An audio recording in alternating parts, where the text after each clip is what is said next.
अंजना ओम कश्यप ने टीचर्स को कल कह दिया कि ये कौड़ी के हैं, टीचर्स कौड़ी के। तो अंजना ओम कश्यप के लिए मैं ये दिखा रही हूँ कि अगर टीचर्स कौड़ी के हैं तो अंजना ओम कश्यप जैसे जो पत्रकार हैं वो फूटी कौड़ी के हैं। इनकी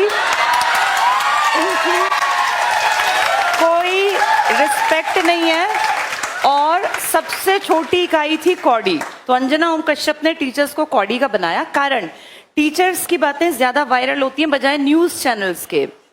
और क्या कहा उन्होंने कि टीचर्स वैसे ही आ जाते हैं, कुछ भी बोल देते हैं। तो बेटा मैं तुम्हें बता दूं, अगर कोई टीचर आके किसी सोशल मीडिया के प्लेटफॉर्म पे बोलता है, मैं एक टीचर हूं, मैं 100% श्योर हूं कोई टीचर बिना किसी भी जानकारी के एकदम आके नहीं बोलता।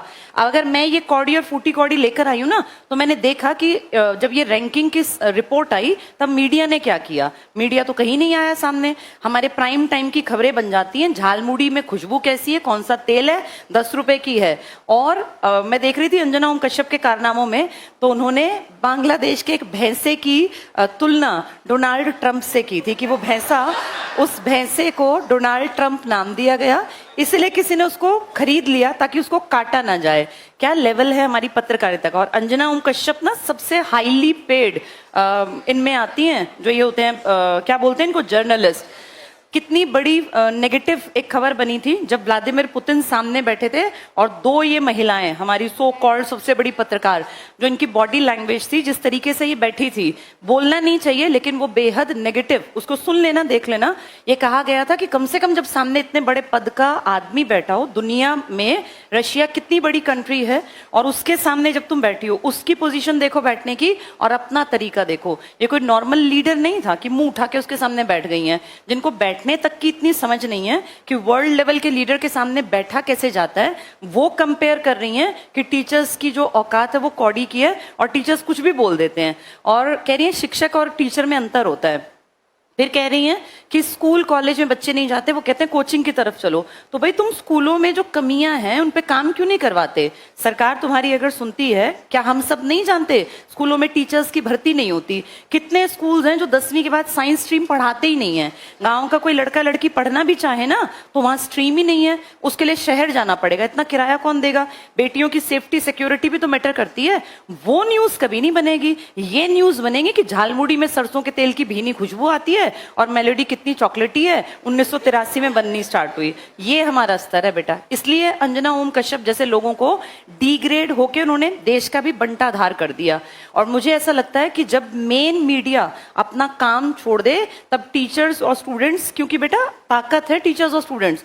जब स्टूडेंट्स को उन्होंने ये कहा बेरोजगारों को कि ये कॉकरोच हैं, तो देखो सब टीचर्स ने इसके खिलाफ आवाज उठाई और कितनी जल्दी ये न्यूज वायरल हो गई, कितनी मिलियंस में। इतनी बातें इन मीडिया वालों की नहीं चलती जितनी अब स्टूडेंट्स अगर चाहें तो टीचर्स को। और तुम्हें क्या लगता है बच्चे पागल हैं? जैसे मीडिया सोचती है बच्चे पागल हैं, कोई पागल नहीं है बेटा। आज के टाइम में हर चीज के ऑप्शंस अवेलेबल हैं। अगर किसी में दम है तो वो चलेगा। अब क्योंकि इस पीढ़ी के टीचर्स दमदार हैं, उनके बात करने का तरीका ऐसा है कि बच्चों तक वो बात पहुंचती है, वो कहीं ना कहीं किसी के दिल पे लगती है, वो आम आदमी के मन को छूती है, तो वो ज्यादा देखते हैं। ज्यादा वायरल का मतलब होता है शेयरिंग ज्यादा, तभी तो चीजें वायरल होती हैं। किसी को अगर वो बातें अच्छी लग रही हैं तो उनको ये बात बुरी लगने लग गई कि टीचर्स आजकल करते क्या है कि बस अपना पैसा छाप रहे हैं। और टीचर्स उनको वो अच्छे लगते थे जो टूटी साइकिल पे चलते थे। जब टीचर्स पैसा कमाने लग गए, हक की बात करने लग गए, बराबरी की बात करने लग गए, या बच्चों के मुद्दों को सीजेआई की गलती भी पकड़ने लग गए, तो टीचर्स खराब हो गए। तो ये हमें देखना पड़ेगा हमको, जो हम टीचर्स और स्टूडेंट्स हैं, कि अब जब राजनीति अपने सबसे खराब एक उस पर आ गई है ना कि भाई कुछ भी हो रहा है, किसी को फर्क ही नहीं पड़ रहा। पेपर लीक हुआ एक बार तो क्या संभल नहीं जाना चाहिए? बार बार गलती, बार बार गलती। 12वीं के उस बच्चे ने अपना पेपर रीचेकिंग के लिए भेजा तो उसमें गलती।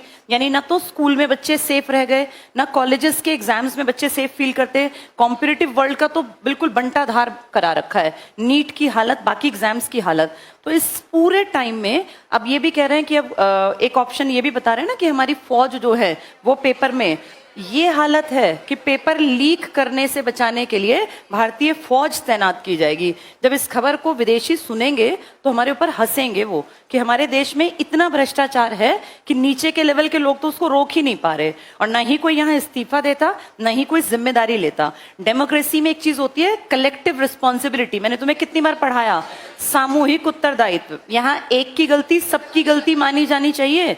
और अगर किसी बड़े मंत्री के अंडर आने वाले डिपार्टमेंट्स में गड़बड़ हो रही है, चाहे वो शिक्षा मंत्री हो या रोजगार का डिपार्टमेंट देखते हो, उनकी जवाबदेही है वो फेस करें कैमरास को और बताएं कि ऐसा क्यों हो रहा है।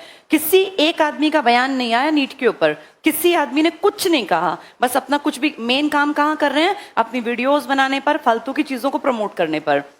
जबकि 2026 का सबसे बड़ा मुद्दा है महंगाई लगातार बढ़ना।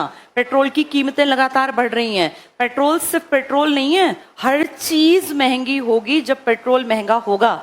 इंडिया के रुपए और अमेरिका के डॉलर में देखा है कितना बड़ा गैप आता जा रहा है। इस पे कोई बात नहीं कर रहा, बात फालतू की करेंगे। तो बेटा अब हम लोगों को ना जागरूक होना पड़ेगा और जहां जो जरूरत पड़े उस मुद्दे को बिल्कुल बिल्कुल बिल्कुल शेयर करना चाहिए, बात करनी चाहिए। पेपर अगर लीक होते हैं, किसी एमएलए, एमपी, सीएम, राज्यपाल को फर्क नहीं पड़ता। ये फर्क पड़ेगा सिर्फ और सिर्फ तुम जैसे स्टूडेंट्स को या हम जैसे टीचर्स को। पेपर लीक होना नेगेटिव है क्योंकि इससे सही मेहनत करने वाला बच्चा अपनी पोजीशन को कभी हासिल ही नहीं कर पाएगा।